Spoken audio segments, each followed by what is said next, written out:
En bref, aujourd'hui, on va essayer de comprendre ce que c'est l'Union Européenne. Alors, essayez, parce que c'est un peu compliqué quand même. Et justement, cette vidéo est réalisée en partenariat avec la Commission Européenne, vu que les élections approchent et qu'en tant que citoyen de pays membres, vous avez le droit d'y voter. Enfin, pour une bonne partie de ceux qui me regardent, en tout cas. Alors, autant comprendre, c'est qui les bail. Pour une fois que je peux voter pour quelque chose,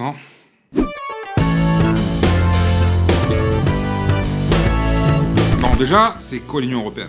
Entre ceux qui disent qu'on va tous mourir à cause d'elle et ceux qui pensent que c'est notre seul moyen de survie dans le monde, on a vite fait de s'y perdre en fait.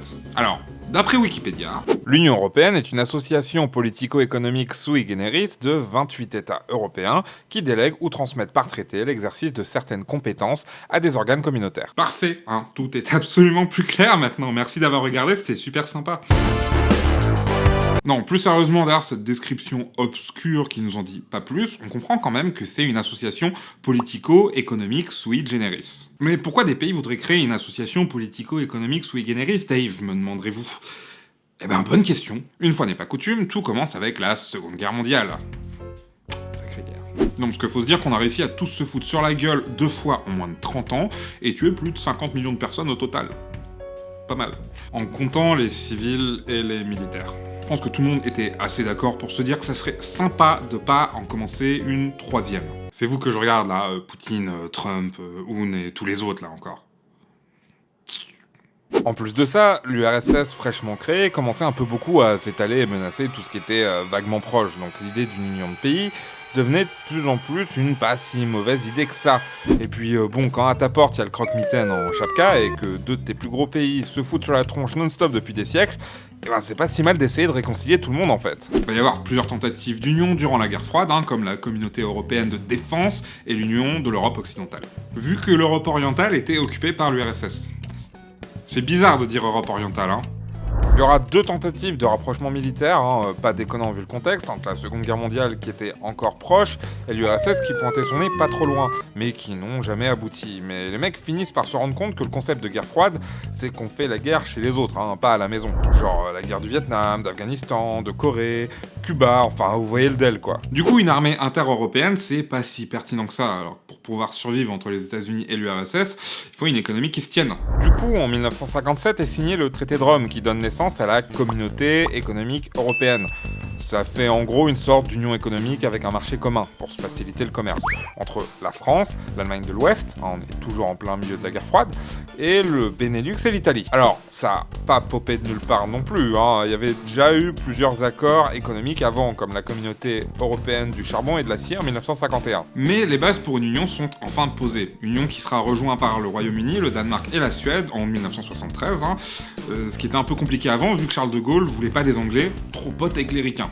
Bref, tout ça continue de se mettre en place, des accords continuent d'être signés entre les pays, et le 7 février 1992 est signé le traité de Maastricht, qui mène en 1993 à la création de l'Union Européenne justement. Et c'est aussi l'année de sortie de Jurassic Park, mais on s'en fout. Je voulais juste le caser quelque part en fait. Alors, tout n'est pas resté statique depuis 1993, ça fait quand même bientôt 26 ans.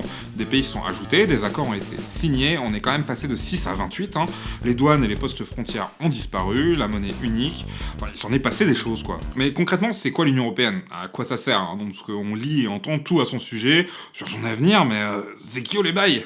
Tout simplement, c'est dans le nom en fait. L'Union Européenne, c'est une union de pays en Europe. Voilà, merci. Cette blague a jamais été drôle en fait, encore moins 2 fois de suite.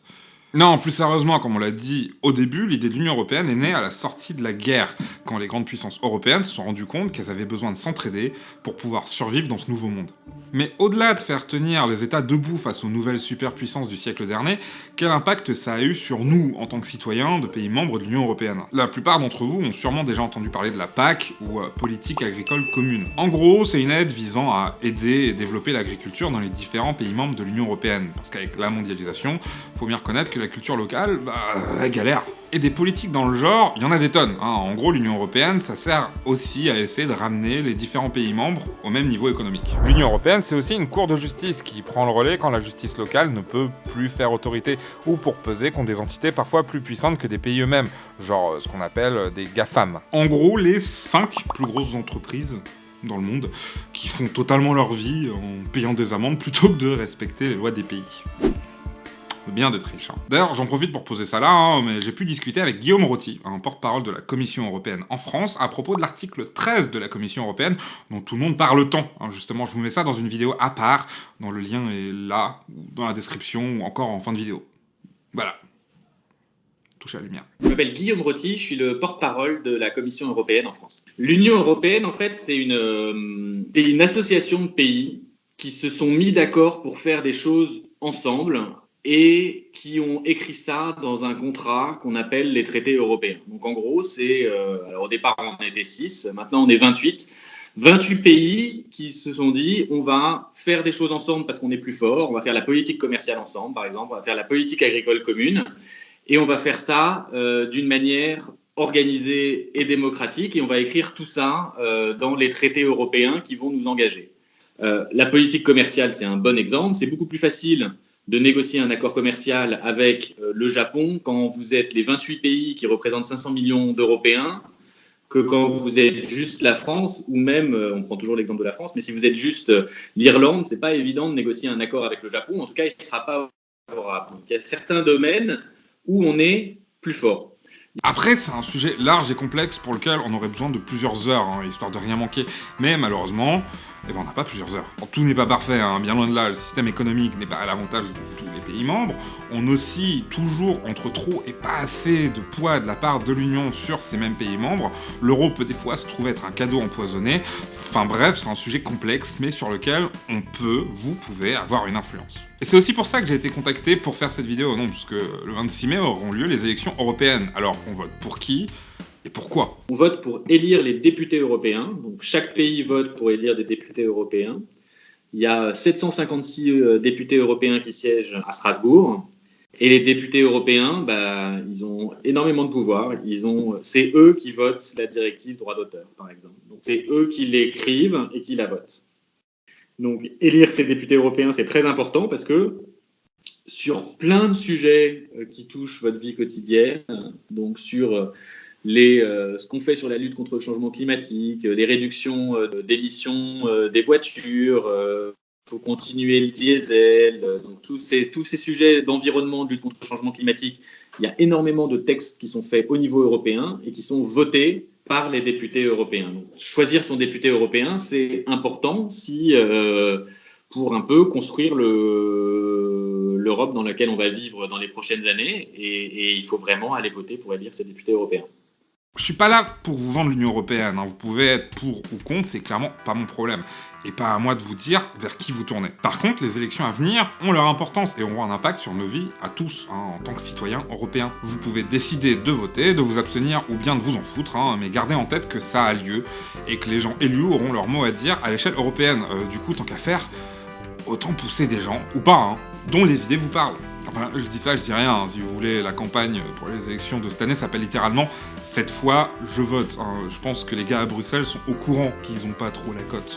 Au moins en France. On m'aurait pas contacté pour vous parler de ça sinon. En tout cas, ce qui est sûr, c'est que ça part du constat que les élections européennes sont des élections où, en France, on vote pas beaucoup. D'accord ? Donc l'abstention pour les élections européennes est traditionnellement plus importante que dans d'autres élections. Il y a plein de raisons pour ça. J'ai pas la solution miracle. Je pense que l'une des explications est effectivement les Français en tout cas, ne savent pas suffisamment à quoi sert leur député européen. Ils se disent c'est un peu du pareil au même, ça change pas grand-chose, donc il n'y a pas d'intérêt à aller voter. Et donc là, dans la prochaine mandature, il y aura plein de questions très importantes sur quelle Europe sociale on veut, quelle lutte contre le changement climatique, comment on lutte contre le changement climatique, comment on continue, parce que c'est pas fini ces questions-là, à réguler les plateformes et le monde du numérique. Sur tous ces sujets-là, c'est un peu maintenant qu'il faut choisir l'offre politique qui vous convient le mieux parce qu'il y a des décisions importantes qui vont être prises. Du coup, libre à vous de faire quelque chose ou non, mais en tout cas, maintenant vous avez.